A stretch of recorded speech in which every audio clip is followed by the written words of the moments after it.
स्त्री का घर, मायका या ससुराल। तुम्हें कितनी बार बताया है, मेरे तैयार होने से पहले मेरा नाश्ता तैयार हो जाना चाहिए। शादी के 25 सालों बाद भी मुझे क्यों बार बार एक ही बात बतानी पड़ती है। लता, तुम्हें क्या है? तुम तो आराम से घर पर रहोगी, मुझे काम पर जाना पड़ता है। तुम हो कि हमेशा बेवकूफ़ों जैसी हरकत करती हो। अगर तुम यह जानबूझकर करती हो तो याद रखना, मुझसे बुरा कोई नहीं होगा। आज भी प्रशांत का पारा चढ़ा हुआ था। इन कटु शब्दों में अपना गुस्सा उतारते हुए, गीला तौलिया कुर्सी पर फेंकते हुए प्रशांत गुस्से से लता की तरफ देखने लगा। लता के लिए प्रशांत का यह बेवजह का गुस्सा कोई नई बात नहीं थी। वह महीने में 3-4 बार ऐसा ही लता पर बरस पड़ता था। पहले पहले लता उसका विरोध किया करती थी, लेकिन जब कई सालों तक प्रशांत में कोई बदलाव नहीं दिखा तो लता ने खुद को ही बदल दिया। अब प्रशांत के कुछ भी कहने से लता को कोई फर्क नहीं पड़ता था।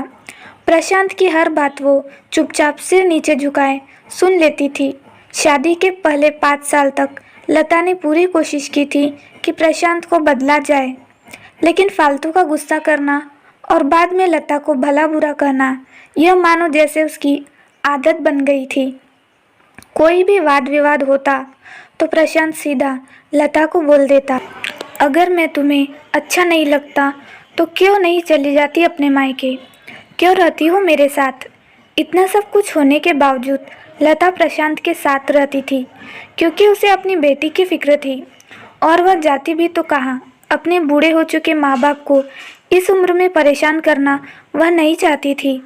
समाज और लोग क्या कहेंगे, यह भी तो उसे देखना था।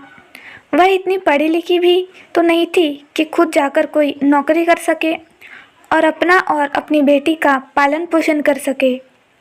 लता को अब अपनी फिक्र नहीं थी, उसको फिक्र थी तो बस अपनी शादी लायक हो रही बेटी की। लता नहीं चाहती थी कि पति पत्नी के झगड़े की वजह से काव्या डिस्टर्ब हो। काव्या की पढ़ाई पूरी हो चुकी थी, उसके लिए अब शादी के लिए रिश्ते आने लगे थे। कई रिश्तों को काव्या ठुकरा चुकी थी। 2-3 महीने बाद एक अच्छा रिश्ता आया। रिश्तेदारों और पहचान के लोगों ने भी लड़के के बहुत गुणगान किए थे। प्रशांत एक शाम अपनी बेटी के पास बैठकर उसे बताने लगा, काव्या, बहुत अच्छा लड़का है, पढ़ा लिखा है, बड़ा घर है, बहुत अच्छी नौकरी है। ऐसे रिश्ते बार बार नहीं आते बेटा, इस बार मना मत करना।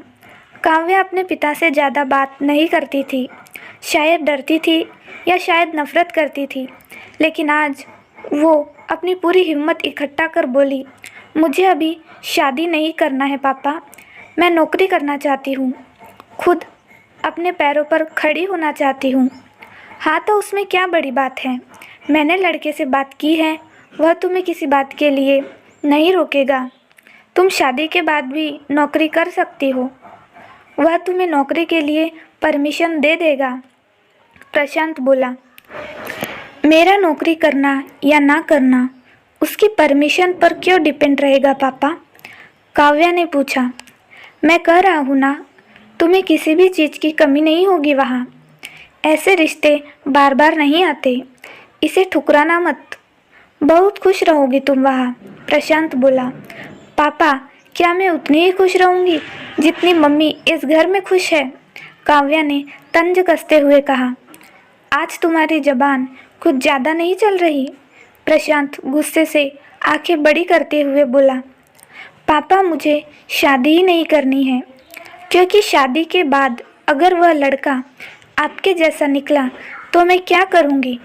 मुझे आपके जैसा जीवन साथी नहीं चाहिए जो बिना बात के मुझ पर हमेशा चिल्लाए।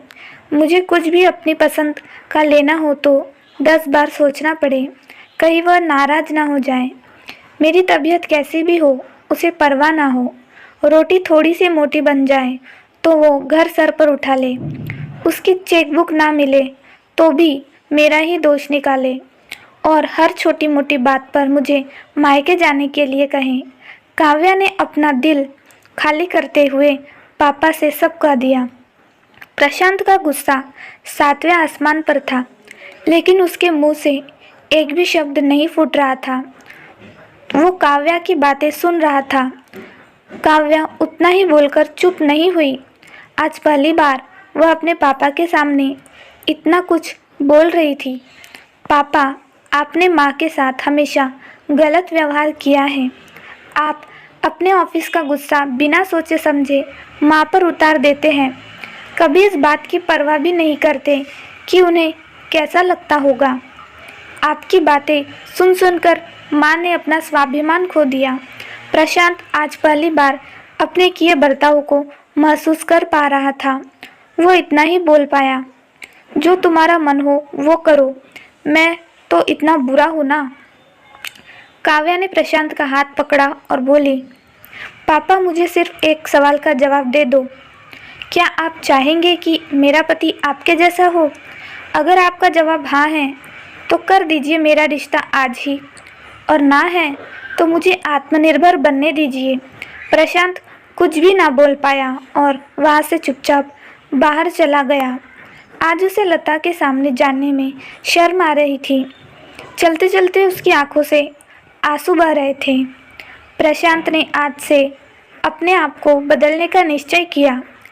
अगले दिन से लता ने अपने पति में काफ़ी बदलाव देखा।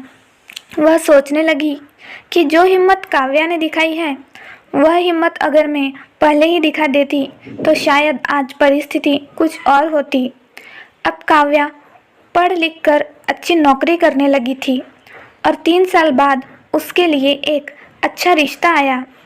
और उसकी विदाई पर प्रशांत बोला, बेटा, तू हमेशा खुश रहेगी क्योंकि तेरा पति तेरे बाप जैसा नहीं है। प्रशांत की यह बात सुनकर लता और काव्या की आंखों से आंसू बहने लगे। दोस्तों, हमारे समाज में औरतों को भले ही देवी का दर्जा दिया जाता है, लेकिन वह स्वतंत्रता नहीं दी जाती जो उन्हें देनी चाहिए। उन्हें बचपन से ही बताया जाता है कि वह पराया धन है। स्कूल से आने में देर हो जाए तो पिटाई मिलती है। मोबाइल पर बातें करते हुए दिख जाए या खिड़की से झांकते हुए दिख जाए तो शक किया जाता है। माँ बाप का घर तुम्हारा नहीं है, पति का घर ही तुम्हारा घर है। जीवन भर यह बातें बता बता कर उन्हें ससुराल भेज दिया जाता है और एक दिन किसी छोटे मोटे झगड़े में ससुराल वालों से उन्हें सुनना पड़ता है कि इस घर को छोड़ दो और मायके चली जाओ। अब आप ही बताओ दोस्तों, ऐसी स्त्रियों का सच्चा घर कौन सा है? आखिरकार वह किस घर को अपना कहे? कहानी कैसी लगी हमें ज़रूर बताएं दोस्तों। चैनल पर नए हैं तो लाइक शेयर सब्सक्राइब ज़रूर करें। धन्यवाद।